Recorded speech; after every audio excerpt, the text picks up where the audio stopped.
Halo semuanya, perkenalkan nama saya adalah Felix Simanjuntak.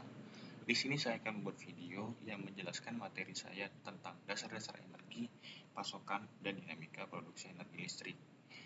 Uh, Video ini saya buat demi untuk memenuhi tugas mata kuliah saya dari ekonomi tenaga listrik. Langsung saja kita mulai. Yang pertama, pendahuluan. Energi adalah salah satu kebutuhan utama manusia untuk menjalankan aktivitas sehari-hari, mulai dari memasak, bekerja, dan belajar. Salah satu bentuk energi yang sangat penting dan paling banyak digunakan adalah energi listrik. Listrik telah menjadi tulang punggung peradaban modern. Hampir semua aspek kehidupan kita sangat bergantung pada pasokan listrik yang stabil dan terjangkau. Namun, tahukah kita bagaimana proses energi ini diproduksi dan disalurkan hingga sampai ke rumah kita? Pada materi ini, kita akan belajar konsep dasar tentang apa itu listrik, bagaimana energi listrik diproduksi, serta bagaimana rantai nilai listrik mengalir mulai dari pembangkitan hingga sampai ke tangan konsumen. Apa sih itu tenaga listrik? Listrik ini adalah suatu bentuk energi yang dihasilkan dari perpindahan elektron melalui pengantar. Secara sederhana, listrik adalah muatan listrik. Beberapa sebutan yang sering kita dengar tentang kelistrikan adalah yang pertama itu tegangan listrik dalam satuan volt. Tegangan listrik adalah perbedaan potensial yang mendorong aliran elektron. Yang kedua ada arus listrik dalam satuan ampere. Arus listrik adalah jumlah aliran elektron yang bergerak melalui pengantar. Yang ketiga ada daya listrik dalam satuan watt. Daya listrik ini adalah hasil kali antara tegangan dan arus listrik. Energi listrik dapat dihasilkan dari berbagai sumber energi. Di antaranya, yang pertama ada sumber energi fosil seperti batu bara, gas alam, dan minyak bumi. Sumber energi terbarukan seperti air untuk pembangkit listrik tenaga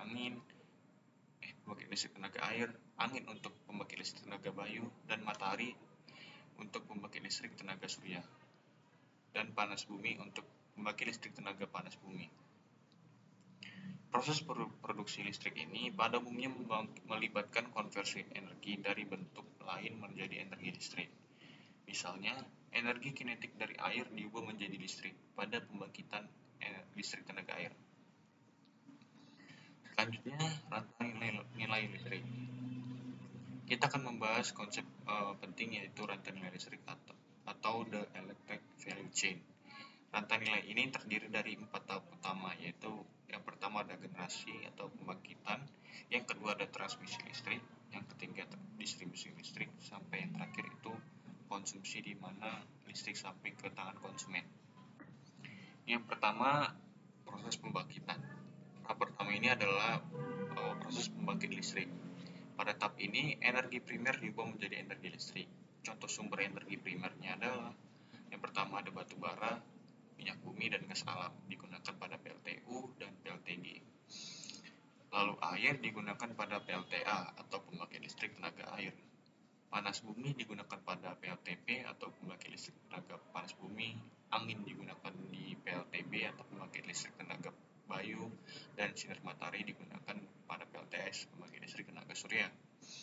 Proses pembangkitan ini membutuhkan teknologi yang kompleks dan investasi yang besar, karena harus mempertimbangkan efisiensi energi dan dampak lingkungan dan kapasitas produksi. Listrik yang dihasilkan dari pembangkit umumnya berada pada tegangan menengah hingga tinggi untuk memudahkan proses transmisi ke daerah lain. Selanjutnya, setelah proses pembangkitan itu kita masuk ke transmisi listrik.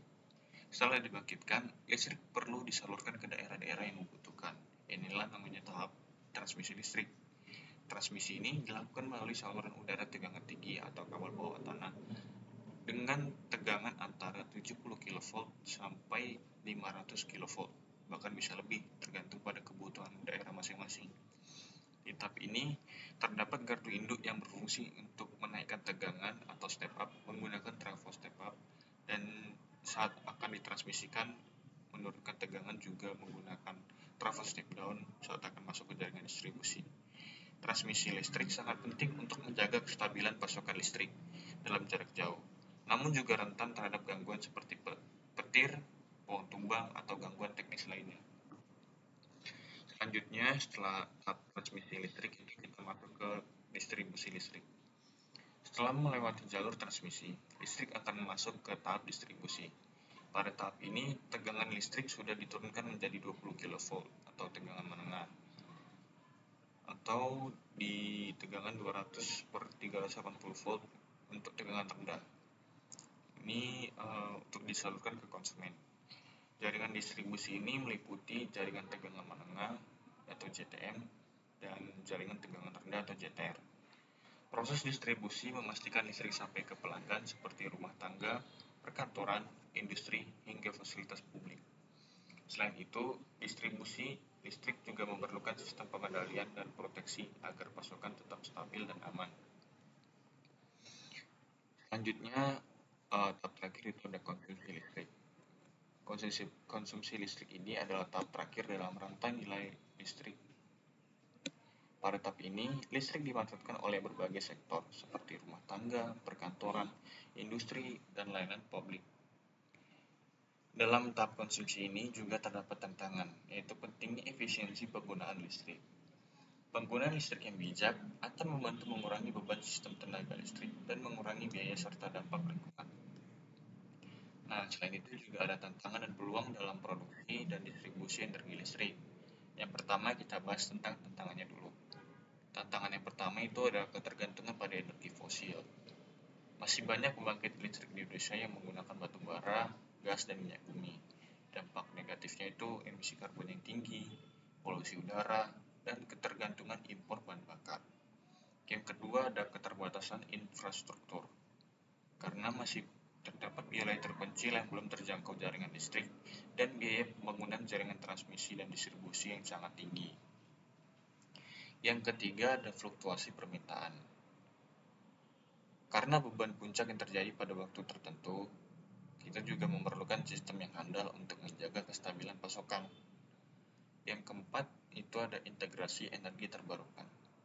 Energi terbarukan seperti PLTS, pembangkit listrik tenaga surya, dan pembangkit listrik tenaga bayu ini bersifat intermittent atau tidak stabil dan diperlukan teknologi penyimpanan seperti penyimpanan energi dan grid pintar. Nah, selain itu juga ada peluangnya juga nih untuk distribusi energi listrik. Peluang yang pertama itu ada transisi energi bersih. Pemerintah mendorong meningkatkan penggunaan energi terbarukan dan target net zero emission di tahun 2060. Selanjutnya, yang kedua itu ada pembangunan infrastruktur kelistrikan. Program perluasan jaringan listrik ke daerah 3T atau tertinggal, terdepan, terluar. Dan investasi di bidang smart grid dan microgrid. Yang ketiga, pengembangan teknologi penyimpanan energi seperti baterai skala besar, pump hydro storage, dan teknologi lainnya menjadi solusi masa depan. Yang terakhir, peran masyarakat dalam efisiensi energi.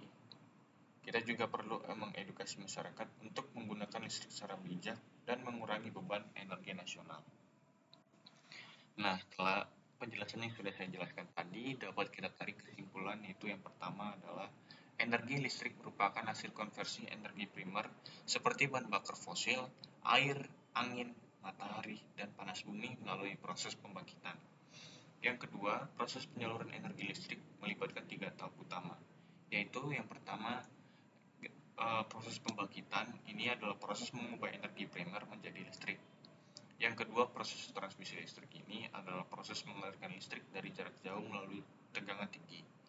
Yang ketiga, distribusi. Proses ini adalah proses menyalurkan listrik ke konsumen melalui jaringan tegangan menengah dan rendah. Ini adalah poin ketiga, maaf salah di PowerPoint saya. Poin ketiga ini adalah ketersediaan listrik sangat bergantung pada rantai nilai energi yang terintegrasi, mulai dari sumber energi, infrastruktur transmisi dan distribusi, hingga konsumsi akhir. Yang keempat, pemahaman mengenai proses produksi dan pasokan listrik penting bagi masyarakat agar lebih bijak dalam menggunakan energi, mendukung efisiensi, serta mendukung penggunaan energi terbarukan.